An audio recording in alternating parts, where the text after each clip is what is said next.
Kasundaluhan ng 15th Infantry Battalion nagsagawa ng pulong-pulong, feeding program at cleanup drive dito sa Sitio Cambugyot, Barangay Camindangan, Sipalay, Negros Occidental.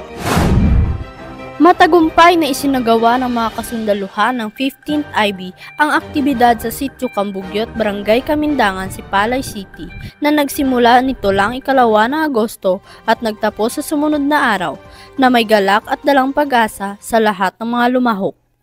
Namahagi ng libreng pagkain, nagsagawa ng pulong-pulong at nakipagtulungan sa cleanup drive upang ipakita ang pagsuporta at pag-alala sa mga residente.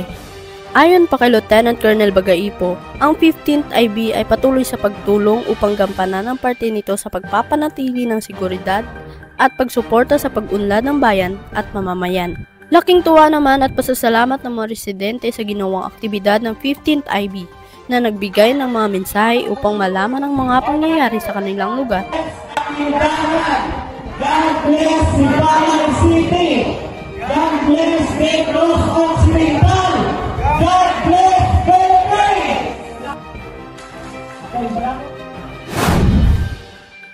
At yan ang hatid naming balita sa araw na ito. Mula rito sa Sitio Cambugyot, Barangay Camindangan, Sipalay, Negros Occidental. Para sa Leon Kilat TV News, kamatuuran, pakadto sa katawhayan. Jonah Jordan, nag-uulat.